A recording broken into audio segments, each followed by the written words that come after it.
La Jornada Zacatecas TV, un espacio de libertad.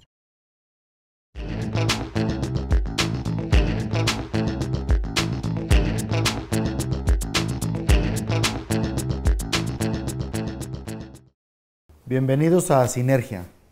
Este es su programa de análisis de la sociedad, la política y la economía de la Jornada TV. En este programa lo vamos a dedicar a conversar sobre la reciente sincronización que se hizo en Zacatecas de la Ley General de Víctimas. Como no es una ley federal, sino es una ley general, las entidades federativas deben de sincronizarse con esta. Eso acaba de acontecer en Zacatecas.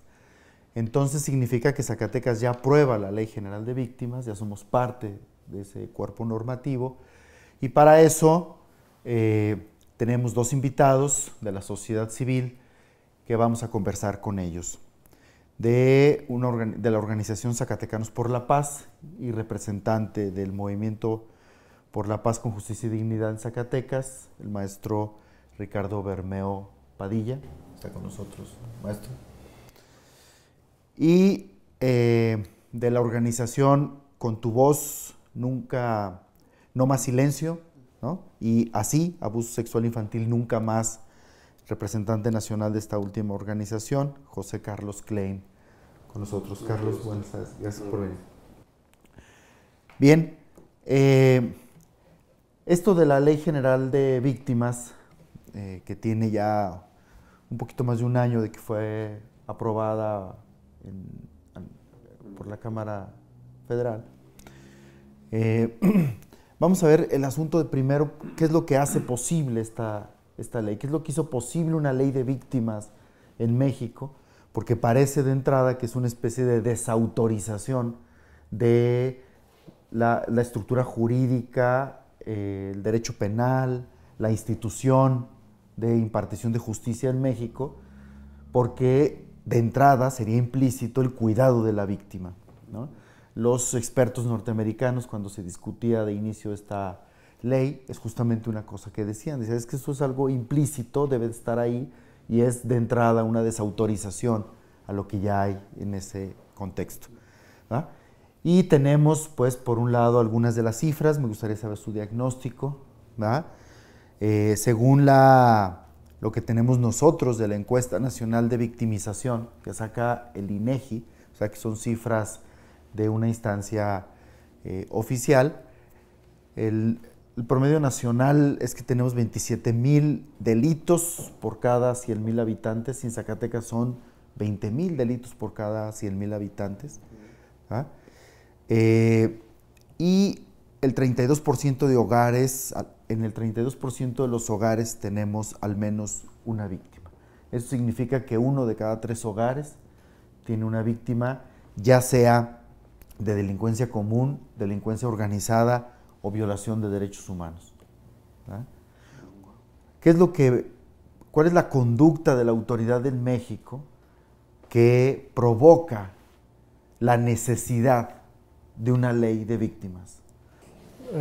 Gracias también por la invitación.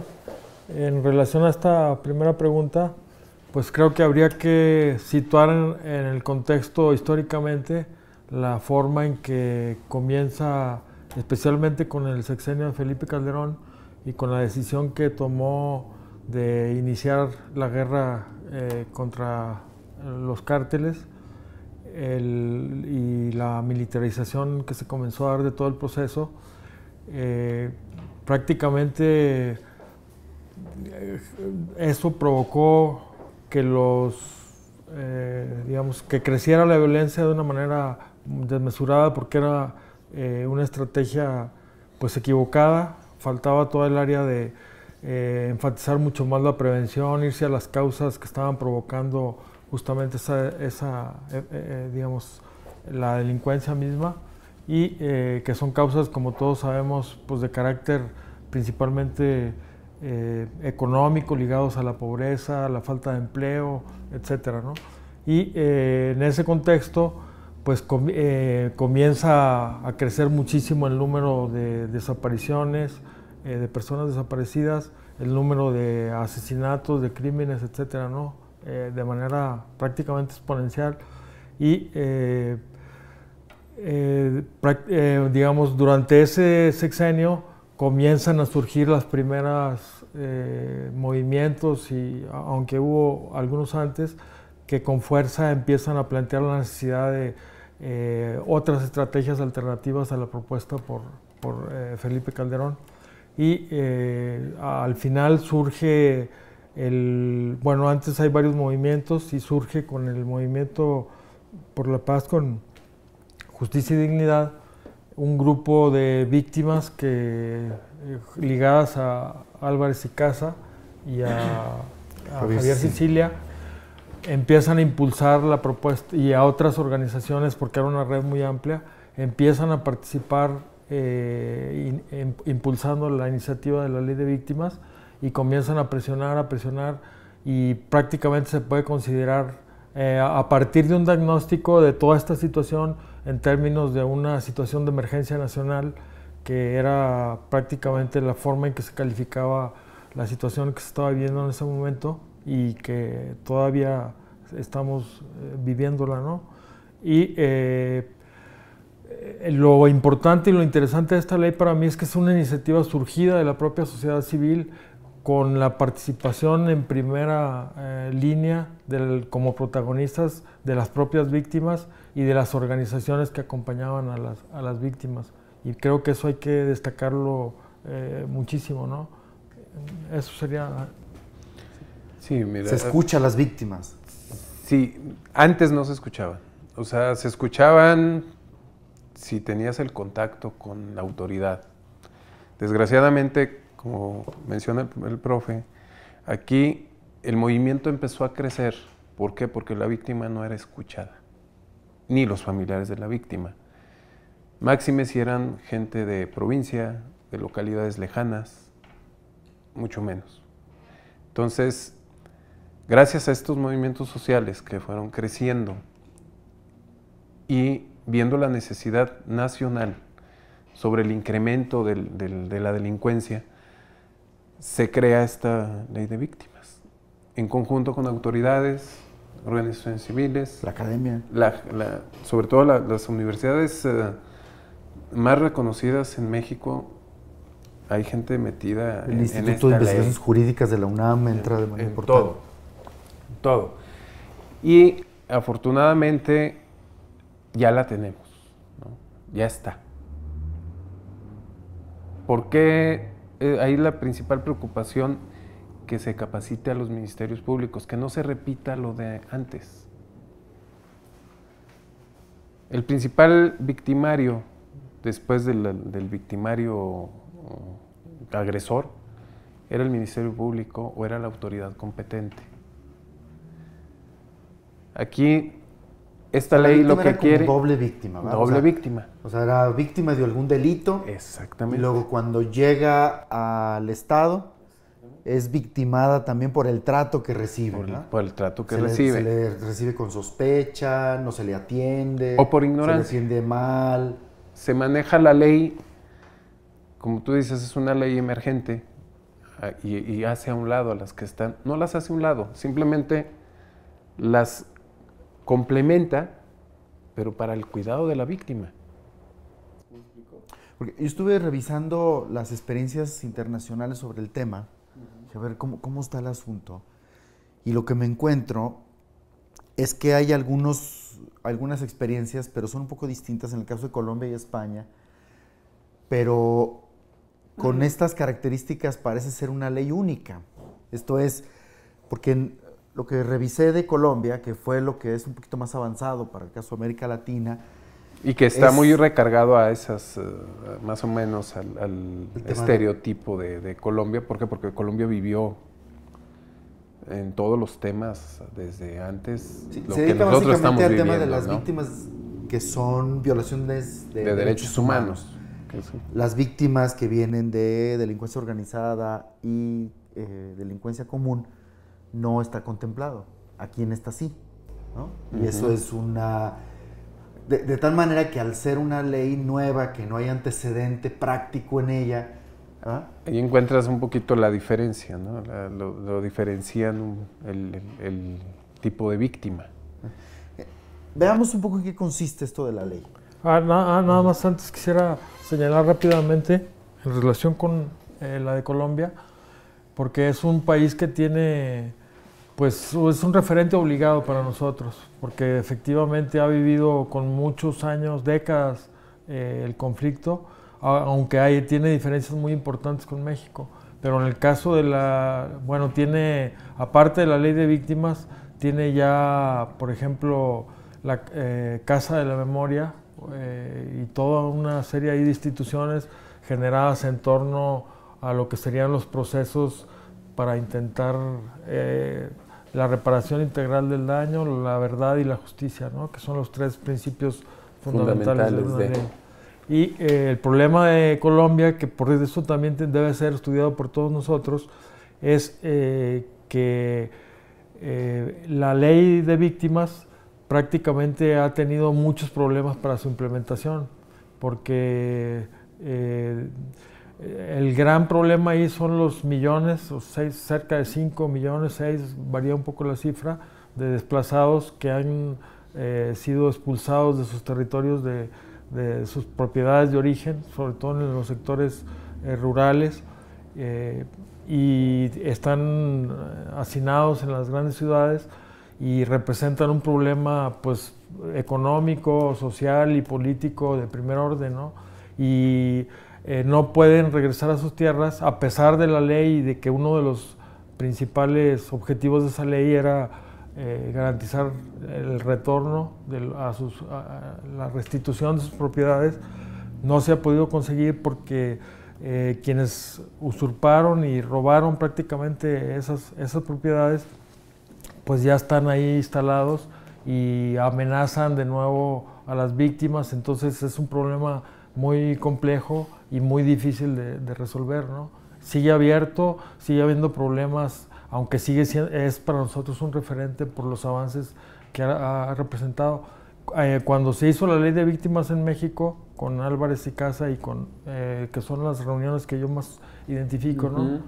Porque son las en las que estuve participando, se mencionaba mucho que esta ley de víctimas tenía como referentes aquellas otras internacionales, pero estaban más o menos claros en que era una propuesta que superaba, por así decirlo, era un avance en relación con las existentes a nivel internacional. Entonces creo que en el sentido en que lo dice, efectivamente ahí está la ley. Afortunadamente fue aprobada por unanimidad, además. Sí. Y el proceso de aprobación también es muy interesante, ¿eh? Estuvieron las víctimas... Aunque tuvo sus críticos, digamos, que decían que era inconstitucional y que no sé qué, y al final se aprobó por unanimidad. Sí, pero esa aprobación por unanimidad fue gracias a que las víctimas estaban prácticamente volcadas siguiendo a todos los diputados y senadores primero, para tratar de conseguir que ahí entramos a un tema que me interesa mucho que discutamos. A nivel nacional, lo que hace posible la ley de víctimas es el movimiento nacional social sobre eso, ¿ah? En Zacatecas, para que eso ocurra, implica también un movimiento social, una presencia de la sociedad civil organizada, presionando, formando, ¿ah? Dándole seguimiento a la aplicación de la ley. ¿Cómo estamos en Zacatecas, Carlos, sobre ese asunto? Sobre cómo está la sociedad civil organizada atendiendo el tema del monitoreo de la aplicación de la ley de víctimas. Mira, yo en la experiencia que tengo, vengo después de vivir 23 años en la Ciudad de México y de haber estado en varios movimientos sociales allá. Yo reactivo otra vez la organización civil aquí en Zacatecas, pensando que en Zacatecas estaban las cosas un poco más calmadas, ¿no? Me doy cuenta que no.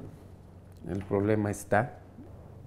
No está nada calmado. No, o sea, las cosas están hirviendo. Todavía no se desborda el agua de la olla, pero va en proceso de... todo se lo queremos dejar a los gobiernos. No podemos hacerlo así. O sea, si pensamos como sociedad civil, es ayudar a los entes gubernamentales. ¿Para qué? Para que se concienticen primero. Yo, en lo personal, te puedo mencionar que veo, por parte de la sociedad, un poco de opacidad. El profe no me va a dejar mentir, uno empieza a luchar, uno se pone la bandera y la gente no está concientizada.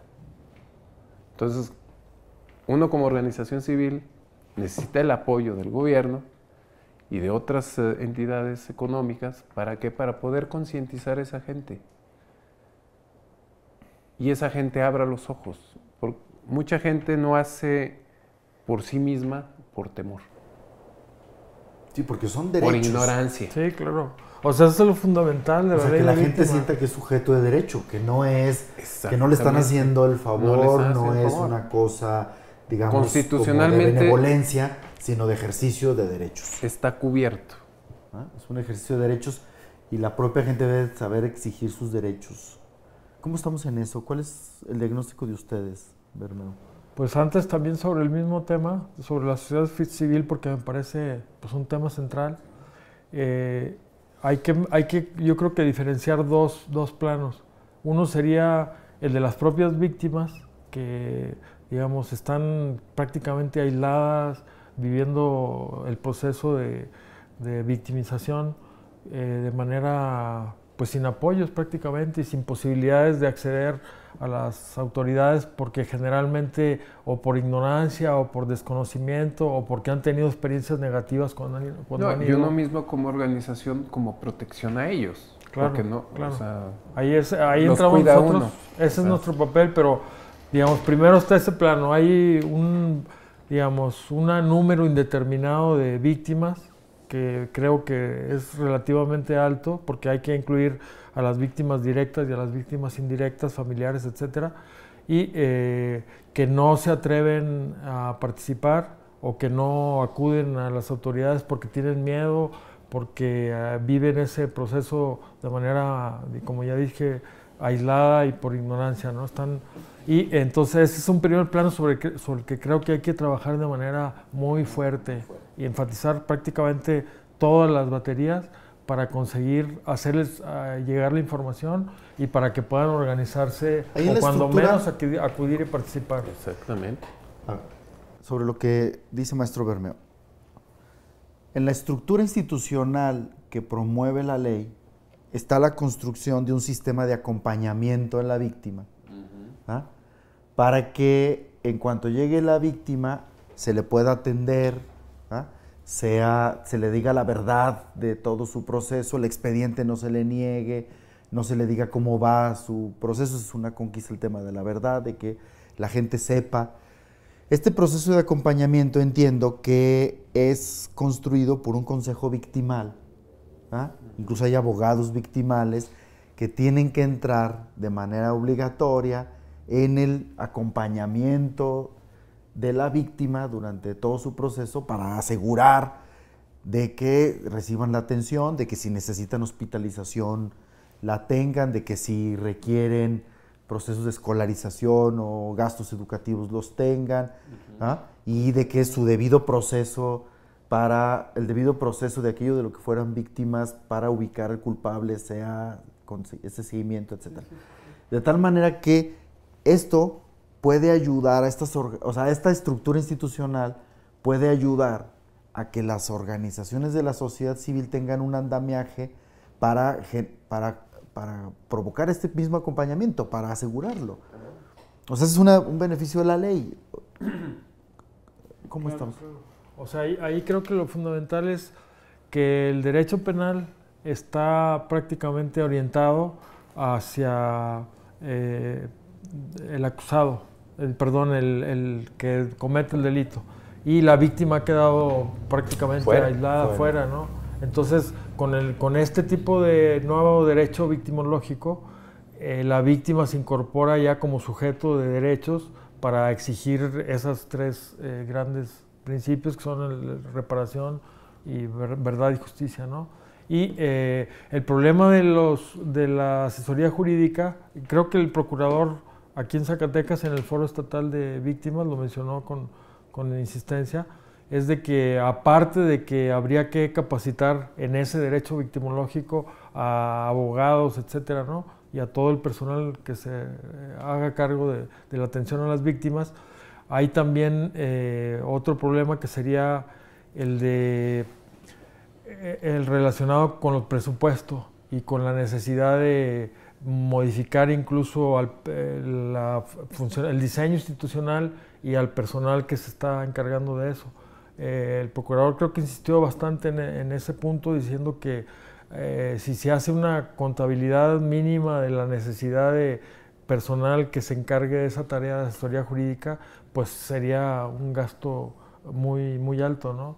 Entonces, el problema en México, ayer estuve yo justamente en la Comisión Ejecutiva Nacional de Víctimas y nos debería de haber acompañado a las dependencias a las que fuimos después un asesor jurídico, y no lo hizo porque no tienen personal.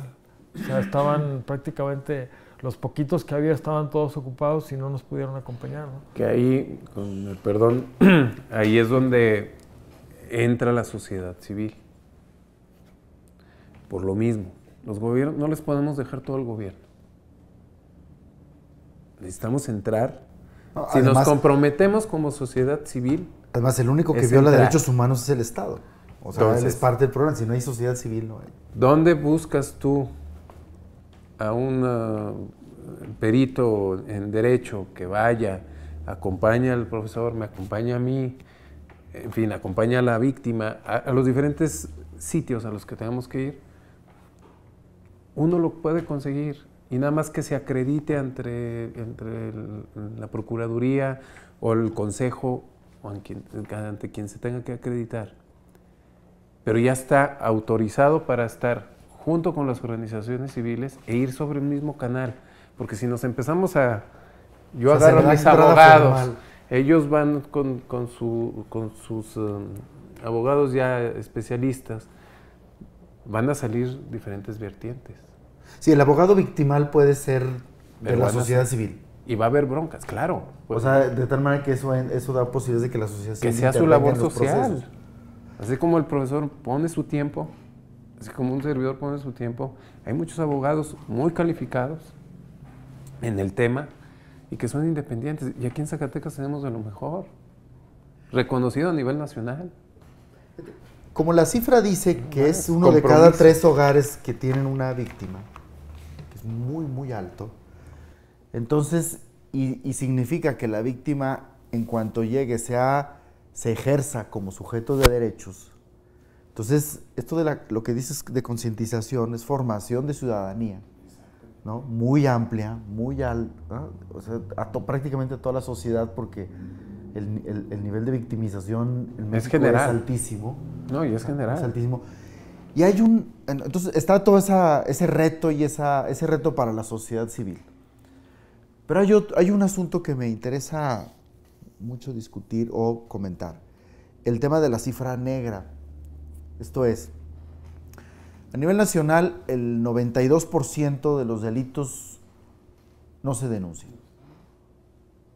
De tal manera que incluso todas las cifras oficiales que están basadas en denuncias, en que hay más o menos denuncias de ciertos delitos, inmediatamente son nulificadas por esta cifra, ¿no?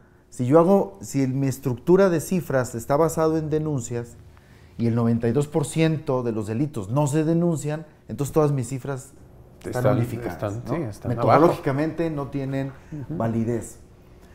Pero ahora, ¿cómo la ley de víctimas puede ayudar a revertir esta cifra negra que es altísima, el 92%? En Zacatecas la cifra oficial es 89%, ¿verdad? De delitos que no se denuncian, o sea, que entren al proceso de denuncia y luego de seguimiento y luego en donde al final el 8.7% vienen siendo realmente investigados y ¿no? consignados es mucho menos, son 2 nada más. ¿No? ¿Cómo va a ayudar la ley de víctimas para revertir este proceso? De entrada, apegándonos a la ley y que nuestras autoridades estén capacitadas para atender a la víctima. Porque se necesita Sobre confianza. todo por Es un problema de confianza. concientización. O sea, yo no puedo, si yo soy víctima de cualquier delito, sobre todo en agravio a mi persona, a mi economía o a mi cuerpo, ¿yo con qué confianza voy a llegar con un ministerio público a poner mi denuncia si el cuate tiene la cara del techo al piso y todavía va a cuestionar mi denuncia? ¿Sí me explico? Y eso desgraciadamente es un mal general a nivel nacional. Hay mucho funcionario que llegan, cumplen su trabajo y se van. Yo siento que el ser funcionario público es como cualquier otra carrera. Es agarrarla con pasión y con cariño. ¿Por qué? Porque tratas con la gente. Entonces, si no están preparados para sensibilizarse al tema que le están denunciando en ese momento, sobre todo en los casos que ya estamos mencionando, la víctima no se va a dar media vuelta o el familiar le va a decir vámonos, y ahí se quedó la denuncia. Claro, en la atención. A mí me parece que en términos de estructura puede ayudar a generar más confianza. Entonces, si la víctima ya es atendida, si se le da seguimiento, si se le da un acompañamiento, eso puede motivar a una mayor confianza de la gente en denunciar. Exactamente. ¿Ah? Y eso puede disminuir esta cifra negra, que sería un avance muy importante, maestro. Sí, claro. O sea, creo que afortunadamente también en Zacatecas, porque estuve platicando en unas reuniones que hubo en México ayer también, preguntando a gentes de otros estados cómo estaba la situación en sus estados respectivos. Y por ejemplo, un compañero de Guerrero me decía, ni hay ni sus luces de que haya ley estatal de víctimas, ¿no? Entonces creo que el hecho de que hayan aceptado en Zacatecas, a pesar de que existían reticencias, porque hubo declaraciones públicas antes de gente que pensaba que no era necesaria en Zacatecas, pues ya, afortunadamente ya la tenemos la iniciativa. Habrá que revisarla con detenimiento. En términos generales, parece una iniciativa pues consistente, es perfectible, por supuesto, pero ya la tenemos y tenemos que partir de ella para abordar las tareas pues que se derivan de su aplicación, ¿no? Pero en relación con lo que decías, creo que hay varios problemas que hay que diferenciar, ¿no? El primero es las estadísticas generales de delincuencia, de delitos, no son, en el caso de la Ley General de Víctimas y de la Ley Estatal de Víctimas, no pueden aplicarse al conjunto de los delitos. O sea, porque generalmente están haciendo una especie de diferenciación de delitos de cierta gravedad a los cuales pueden ser aplicada la Ley de Víctimas, en la general y me imagino que la estatal. Eso también fue señalado en el foro estatal. Y creo, por lo que estuve comentando ahí con algunos de la Comisión Ejecutiva Nacional, sí hay ya una especificación de qué tipo de delitos serían los que tienen competencia. En el caso de la Ejecutiva Nacional, pues son de orden federal. Por ejemplo, si va una víctima que está dentro que su delito es del fuero común y no la atienden en la Comisión Ejecutiva Nacional, tiene que ser un delito de carácter federal, ¿no? Por eso, y eso es muy interesante mencionarlo, porque digamos, imaginémonos los 27,000 desaparecidos que decías y las cifras mayores, ¿no? De asesinatos, etcétera. Todos esos delitos graves donde estarían el grupo de víctimas indirectas e indirectas relacionadas, son miles y miles y miles de víctimas, ¿no? Entonces, si todas esas víctimas acudieran a la Ciudad de México, se colapsaría prácticamente la Comisión Ejecutiva Nacional. Y por eso ellos mismos están urgiendo, claro, que están urgiendo sí, para que sea la local y la municipal, ¿no? Sí, También, sí, ahí, sí. o sea, ahí está en el ámbito municipal. Y eso es excelente. Y la confianza ahorita, que hay un problema de confianza. Por ejemplo, veíamos, ahorita es nota nacional, que es los organismos, las organizaciones, centros de derechos humanos, como el Miguel Agustín Pro, el Francisco de Vitoria y otros centros de derechos humanos de un gran prestigio nacional, están pidiendo la destitución del presidente de la Comisión Nacional de Derechos Humanos, porque la Comisión Nacional de Derechos Humanos ha incurrido en omisiones muy graves, ¿verdad?, para la investigación y la recomendación en delitos de amplia y de lesa humanidad, incluso algunos de ellos como el de San Fernando, ¿verdad?, y otros, y muchos otros más, ¿no? Una gran omisión en donde las comisiones de derechos humanos, las estatales y la nacional, parecen ser, toman el carácter de, como si fueran funcionarios de los gobiernos, ¿no? Y no entidades descentralizadas con autonomía para ponerse del lado de la ciudadanía. Exactamente. Entonces ahí hay un problema de confianza también, con el caso de estas comisiones de derechos humanos que han demostrado no ser de la autonomía que requieren ser, y ahí, junto con lo de la ley de víctimas, parece que se requiere rectificar alguna de la ley y la forma en cómo se nombran los responsables de estos organismos, ¿no?, que también son muy importantes para que opere este mecanismo de defensa de las víctimas, ¿no? Sí, ahí por ejemplo se puede mencionar lo siguiente. La ley de víctimas amplía el espectro de violaciones a los derechos humanos por incumplimiento y por omisión de lo establecido en la propia Ley General de Víctimas. Entonces, podríamos, imaginarnos que en el caso del incumplimiento de las funciones de la propia Comisión Estatal de Derechos Humanos o de los funcionarios del sistema de impartición de justicia relacionados con la Ley de Víctimas, pues tendrían la posibilidad de ser presentada una queja en contra de ellos por violaciones a los derechos fijados ya por la ley general y la ley estatal, ¿no? Entonces, para impedir eso, pues yo creo que ya se están intentando capacitar, intentando coordinar mejor el sistema local o estatal de atención a víctimas, porque yo estuve en una reunión donde estuvo la Comisión de Derechos Estatal de Zacatecas y toda una serie ahí de agentes del sistema, de integrantes del sistema estatal, y están yendo en dirección de procurar integrar mejor el sistema para garantizar que se cumpla con lo que está establecido en la ley general y ahora en la ley estatal una vez que sea aprobada, ¿no? Entonces ahí hay un campo enorme de intervención para las organizaciones de la sociedad civil y de Contraloría Social, de seguimiento de los procesos, etcétera, etcétera, ¿no?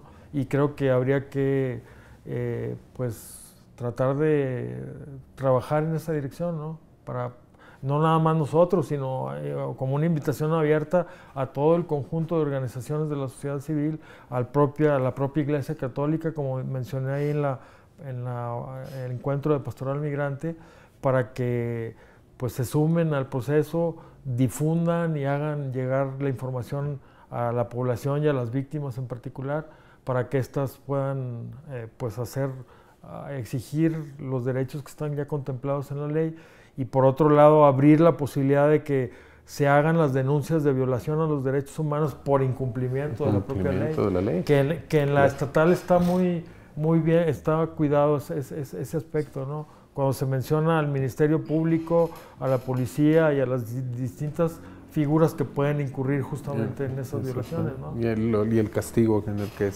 pueden incurrir para ellos, ir, ¿no? Ya concluyendo, me gustaría si han localizado algunos vacíos o alguna cosa que falte en la ley que sea de relevancia, Por ejemplo, veíamos el tema de que las víctimas como sujetos individuales están contemplados, pero las víctimas como sujetos colectivos parece que hay ahí una ausencia. Por ejemplo, los pueblos indígenas cuando son desplazados, ¿verdad?, por grupos paramilitares, en el caso, por ejemplo, del sureste mexicano, ¿no?, en Chiapas específicamente, donde hay un desplazamiento importante de pueblos indígenas, pues ahí habría que ver cómo se aplicaría esto. Parece que hay una ausencia, ¿no? O no está muy claro el tema de los extranjeros, de los, sobre todo, migrantes centroamericanos. Es una de las preocupaciones que últimamente ha acaparado la atención pública, ¿no? También no hay mucha claridad al respecto, pero si ustedes han ubicado alguna ausencia. Yo sobre todo, como mencionas, lo que es el daño colateral a familiares o al grupo social que fue afectado. O sea, no nomás es la víctima. Directa. O sea, la víctima directa es la que sufre el flagelo en su totalidad. Pero el daño colateral que le marca, o sea, yo tengo casos donde la mamá, el papá, dejaron hasta de trabajar. ¿Por qué? Porque fueron victimizados hasta por sus propios jefes, que ahora afortunadamente aquí está marcado, ¿no? Ya se puede ser castigada la empresa o el mismo gobierno. Si la persona trabaja en gobierno, puede ser castigada con ya sea una sanción económica o tiempo de cárcel si yo victimizo a la víctima. Pero el papá, la mamá, el tío, el abuelo, o tu vecino, o sea, tú vives en tu casa, desaparecidos, se meten los tíos, te abuelos, llega el sicario, te secuestra a la hija, al hijo, a ti, y los de al lado, ¿qué inseguridad tienen? O sea, tu casa está localizada como un punto referente de ese grupo delincuencial, y los de al lado, ¿tú crees que no saben todo lo que está pasando al lado? Entonces el daño colateral también lo debemos de contemplar, aunque sea dejarlo a la vista por si llega el daño indirecto a esas familias, a esa persona. O sea, hay niveles, ¿no? Hay rubros, yo lo puedo entender, no lo podemos hacer todo. Pero sobre todo en familia, el daño colateral al papá, a la mamá, al hermano. O sea, sí, es un vacío que a mí sí me preocupa. Sí, yo ya había anteriormente en entrevistas aquí con el propio periódico había señalado un tema que me parece central, que es el de la designación de quienes son responsables de la Comisión Estatal. Y justamente vengo de una reunión en México donde se estuvo analizando el primer año de funcionamiento de la Comisión Nacional y en particular se abordó el caso de dos comisionadas que acaban de terminar su periodo el 26 de septiembre y porque los hicieron escalonados y ellas dos fueron solamente por un año, ejercieron su función, ahora que terminan, y la discusión giró en torno entre colectivos de grupos de víctimas y organizaciones de la sociedad civil. La discusión giró en torno a cómo realizar el proceso de cómo participar en todo el procedimiento de selección justamente de quienes van a quedar ahí como responsables. Como es fundamental quién está al frente, pues la discusión fue amplísima, duró 2 horas o 3 horas casi. No voy a reproducir ahorita todas las cosas, sí, claro. Y entonces solo quisiera señalar lo que ya mencioné en aquella ocasión, de que es fundamental, más allá de que sea colegiado o unipersonal, es fundamental que la persona que sea responsable esté, digamos, capacitada y tenga una clara trayectoria de atención y de apoyo a las víctimas y, o en organizaciones de derechos humanos, y también que haya participación de la sociedad civil en, digamos, en el funcionamiento de la comisión, ya sea unipersonal o ya sea colegiada. Esa participación tiene que está de hecho establecida en la ley, pero me parece que habría que enfatizarla de manera más precisa, ¿verdad? Sí, porque están nombradas el área jurídica, estatal, y como que dejan de entrever la social. Y yo siento que la principal ahí es la social. ¿Por qué? Porque es la que está de mano con la problemática. Le llegan los casos al profe, le llegan los casos a las diferentes organizaciones civiles. Y son las que han arrancado todo esto. Y dentro de esa selección, yo siento que la voz de la sociedad debe de estar más fuerte que el mismo gobierno, a mi forma de ver. Bien, bueno, pues con esta expectativa que genera de esperanza la aprobación, la sincronía de esta ley, que ojalá el resto de los estados de la República pronto también la aprueben, y la arquitectura institucional, la participación de la gente y todo lo que hemos estado viendo aquí, pues genera pues la expectativa, una buena expectativa, ¿no?, para nuestro pueblo. Bien, pues aquí dejamos el tema, seguramente no está concluido, ¿ah? Continuamos viendo, vamos a ver cómo vienen estos procesos de implementación de la ley. Seguramente vamos a tener luego que retomar el tema para revisar la implementación de la ley, y cuando eso ocurra también aquí nos vemos. Hasta luego.